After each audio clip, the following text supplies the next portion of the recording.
Today we have to continue to talk Metta Sutta, the discourse of loving kindness.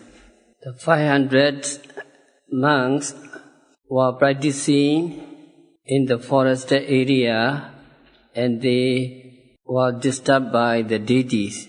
So they came back to the Buddha and reported all their experiences. And Buddha delivered Metta Sutta to deter deities from causing dreadful sights and terror. Buddha said, Bhikkhus, you should learn this Metta Sutta Parita if you all wish to escape from the dangers caused by the deities. This Metta Sutta will serve as a deterrent to the dangers caused by those deities, and also it will help towards better realization of the Dhamma in the practice of Kammatthana meditation, Buddha said. Then Buddha delivered Metta Sutta. Karaniya Mattha Kusalena Yanta Santam Badam Bisameja Sako Ujuja Sujuja Suwajo Jasa Mudu Anati Mani Karaniya Mattha Kusalena Yanta Santam Badam. Santam means blissful or calm. Badam means Nibbana. So what is Nibbana? Nibbana is calm. Nibbana is blissful. So we have to explain more about Nibbana today.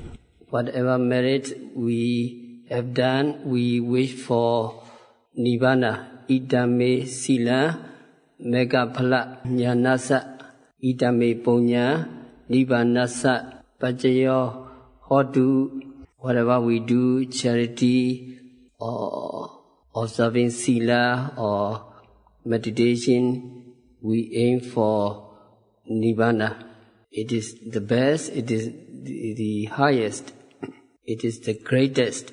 Nibbana is defined as the extinction of desire, ill will and delusion. Actually, Nibbana is the extinction of all mental defilements. It is like health or peace. Let us take health as an example. What is health? Health means no disease, freedom from disease or having no disease is called health. So health is a positive state, but it is described as absence of disease, absence of illness. Peace is also like that. Nibbana is the extension of desire, ill will and delusion. Nibbana is the extension of all mental defilements. Nibbana is calm. It is described as liberation from suffering, freedom from suffering. In the Dhammacakka Pavattana Sutta, Buddha mentioned, Yo Tassa Yewa Tannaya Asesa Viraga Nirodha Asesa Viraga Nirodho Jago Patinesego Mukti Analayo. It is the complete fading away of that craving. It is cessation of that craving, liberation and detachment from that craving. That is Nibbana.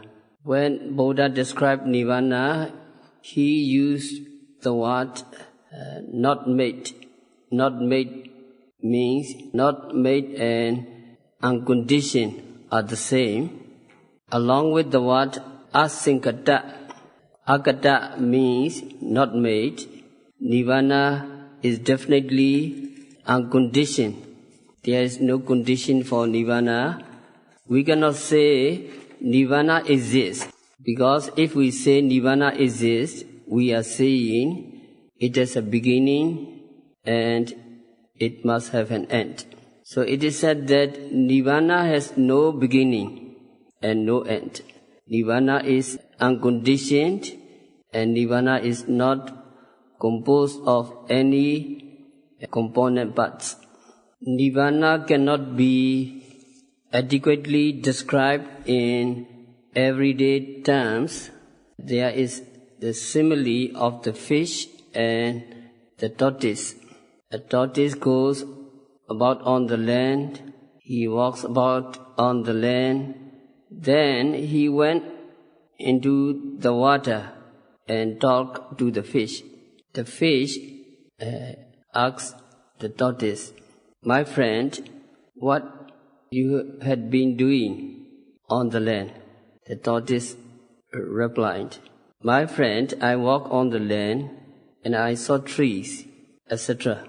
The fish could not understand what that was, what the tree was, because he had never been on the land.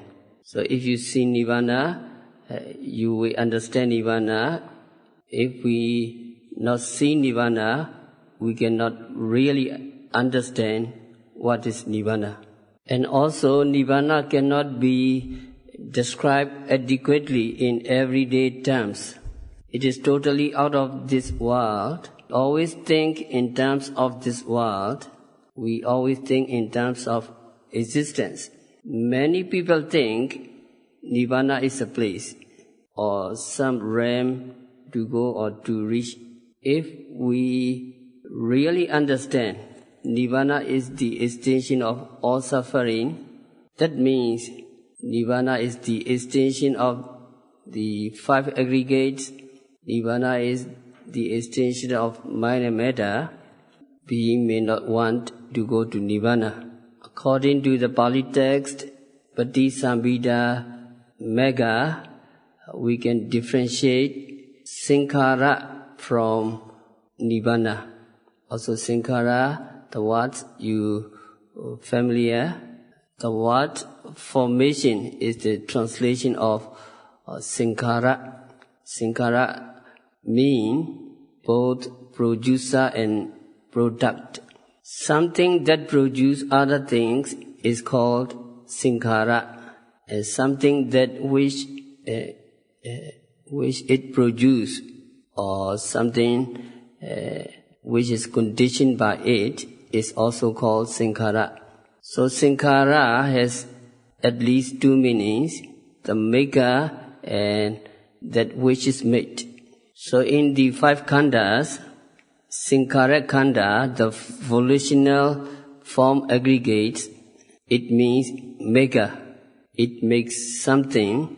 So in this khandha, we must understand the word sankhara in its active sense. But in other texts, sabbe sankhara anicca, all sankharas are impermanent. So the word sankhara means all things that are conditioned, all things that are made are impermanent. All conditioned things are impermanent. So the meaning is quite different from sankhara meaning, those that make, and which is translated as formation. So here sankhara, we have to understand condition is sankhara. So remember, sankhara means conditioned things which are subject to change. So Patisambhida Megha mentioned what is sankhara, uppado sankhara. What is Nibbana?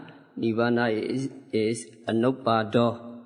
Uppado sankhara, anuppado Nibbana. So arising is sankhara and not arising is Nibbana.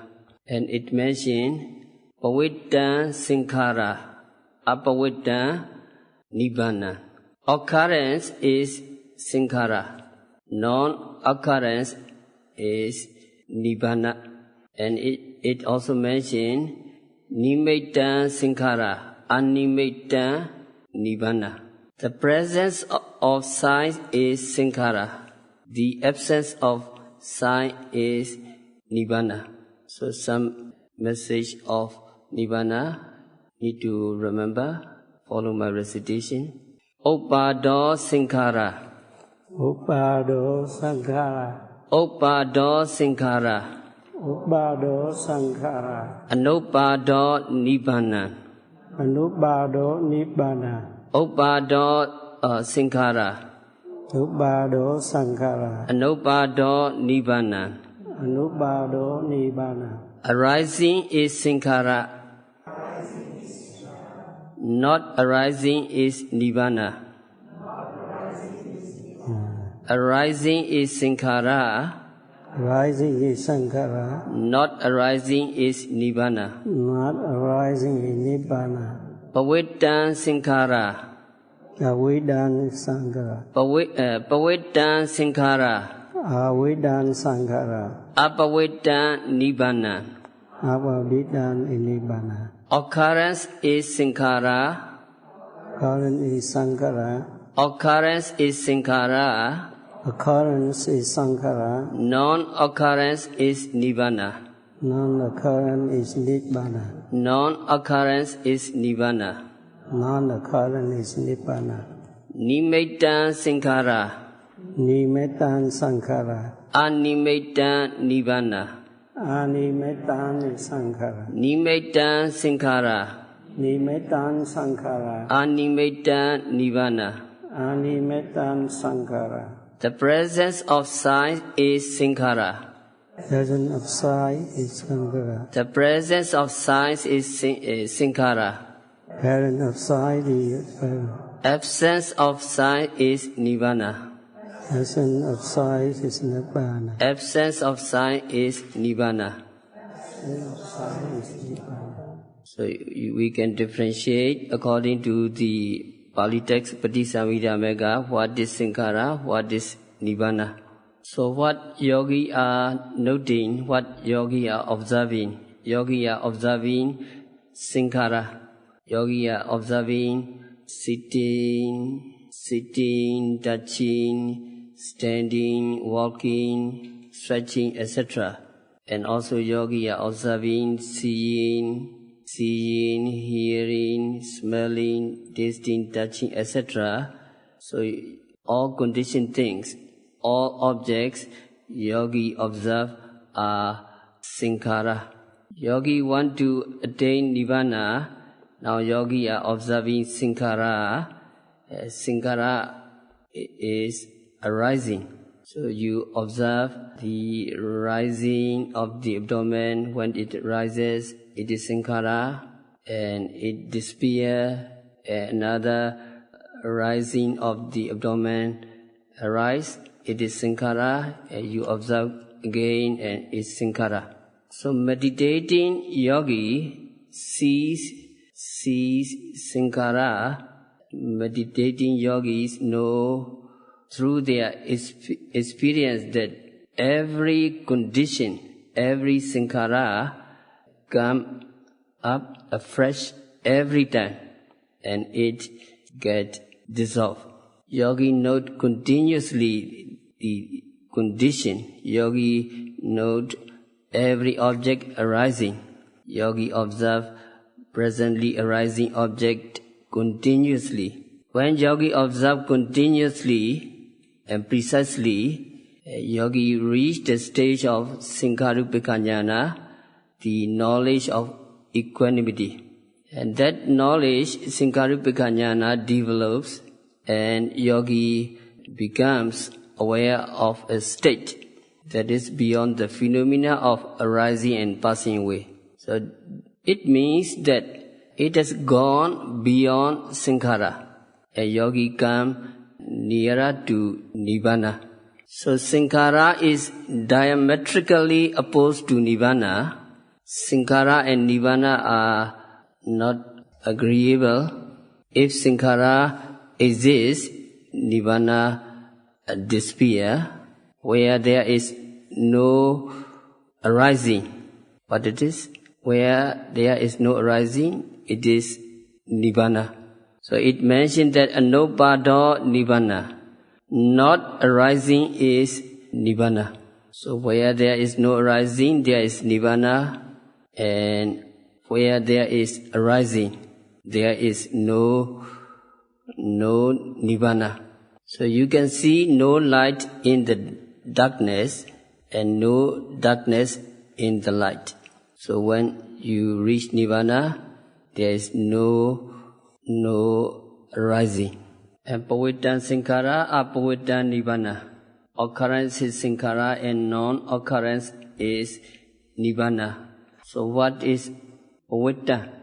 Pavittan means a cause of existence between rebirth consciousness and death consciousness. So nama rupa or psychophysical process constantly appeared through the process of arising and passing away, and they flow like a stream. There are many occurrences of touching consciousness, hearing consciousness, seeing consciousness. These consciousness flow like a stream. So conditioned things are formed in this way, and life continuum goes on like a running stream. People think that the continuous mass of mentality and materiality exist without any change. We think that our body that we see now at the present moment are the same as that existed when we were young. So from such notion, attachment to the idea of permanence of self arises. Owing to this attachment, we do not appreciate reality. But when we practice meditation, the meditating yogi understands through insight knowledge the process of formation and dissolution of conditioned things. So his understanding in impermanence stands firm, and yogi also realizes that what is impermanent is unsatisfactory, and what is unsatisfactory is suffering. And if yogi practice continuously, yogi see there is no I in any phenomena. So what yogi sees with the help of insight meditation are pavitta, and yogi continue his practice of meditation and concentrating his mind on the meditation object continuously.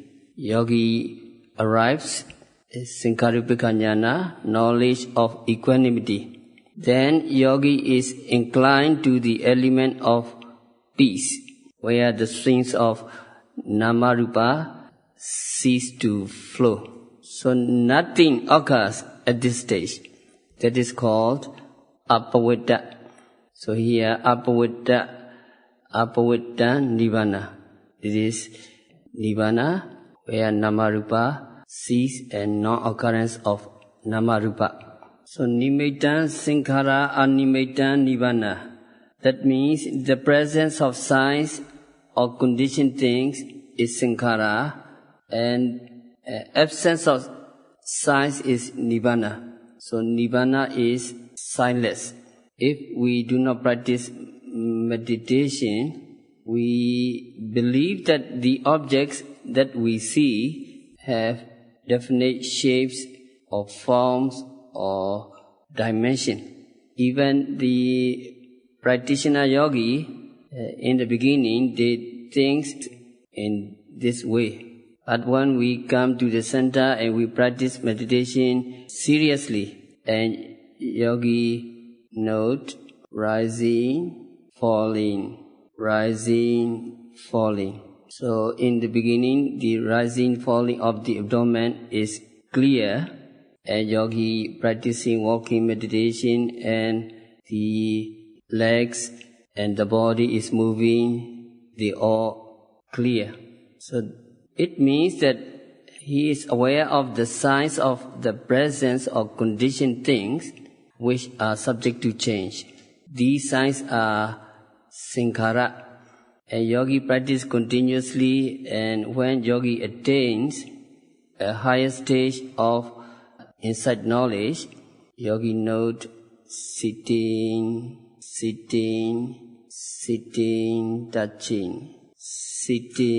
touching continuously. What yogi see? Yogi cannot experience the body. Yogi experience only the elements of motion, the stiffness. Yogi only aware of the elements of motion, vaya dhatu, that arises and disappear. And also when yogi practice walking meditation continuously and precisely, yogi aware of air elements of motion and heaviness, lightness, etc. A yogi gains the conviction that all phenomena is impermanent. In this way, yogi arrived at Bhinganyana, the knowledge of dissolution of conditioned things. A yogi continued to practice, and when he reached the stage of Megaphala, path and fruition, all passions are destroyed, and then yogi arrived at the ultimate stage where all signs of sankhara disappear. That is animitta sankhara. Absence of those signs is Nibbana. So commentary describes Nibbana characteristics is peace, because the arising and disappearance of mind and matter is suffering, and when the nama-rupa cease, when you reach Nibbana, it is peace. So the function is death and deathlessness, and manifestation of Nibbana is signlessness. Insight into signlessness can be achieved only through Megaphala, the path and fruition. So, Noble Ones, Ariya, reflect on the path and its fruition, the absence of form, shape, and they become, reflection becomes apparent. So in Milinda Pinya, Nagasena Thera told King Milinda that there is nothing that can be compared with Nibbana. Nibbana has no shape, no form, no size, and no dimension. Nibbana cannot be perceived by reasoning, so it is beyond compare. It is neither white nor black, nor bright nor dark, nor big nor small. Nibbana is the cessation of the three rounds of defilements, Kilesavita, Kamavita, rounds of action, and Vipagavita, rounds of action result. So Nibbana is not a machine. Nibbana is not a palace. It is no city. It is not light. There is no brightness in Nibbana. It has no element of lucidity and coolness. Mansions, palace, cities, light, lucidity and coolness are not unconditioned. Milinda Pinya mentioned Nibbana in this way. So we have to understand what is Nibbana. Nibbana, according to these texts, here we have to remember that in this Metta Sutta, Santam Bada, the Nibbana is calm, Nibbana is blissful, and we all wish to attain Nibbana because it is very peaceful and it is very calm. So practitioner wish for Nibbana. So we have to end our discourse for today. before ending our discourse, we have to recite the Metta Sutta, page 52, the first stanza expounded by the Buddha. Please turn page 52. The first Karaniya stanza is expounded by the Buddha. Follow my recitation. Karaniya Matta Kusalena Karaniya Matta Kusalena Yanta Santam Badam Abhisameja Yanta Santam Badam Abhisameja Seko Ujuja Suhujuja Sako Ujuja Sujuja Suvajo Jasa Mudu Anatimani Suvajo Satya Mudu Anatimani Karaniya Matta Kusalena Karaniya Matta Kusalena Yanta Santam Badam Abhisameja Yanta Santam Badam Abhisameja Seko Ujuja Sujuja Sako Ujuja Sujuja Suvajo Jasa Mudu Anatimani Suvajo Satya Mudu Anatimani. Can we recite together? Karaniya Matta Kusalena Yanta Santam Badam Abhisameja Seko Ujuja Sujuja Suvajo Jasa Mudu Anatimani Karaniya Matta Kusalena Yanta Santam Badam Abhisameja Seko Ujuja Sujuja Suvajo Jasa Mudu Anatimani. Follow my translation. One who is skilled in this good, One who is skilled in his good and inspired by the ultimate peacefulness of Nibbana, and inspired by the ultimate peacefulness of Nibbana should practice three kinds of training. should practice three kinds of training. He should be able, He should be able, upright, upright, very upright, very upright, obedient, obedient, gentle, gentle, and not conceited. and not conceited. So there are 14 or 15 factors Buddha mentioned before practicing Vipassana meditation or Metta meditation. These are called preliminary part. We continue tomorrow.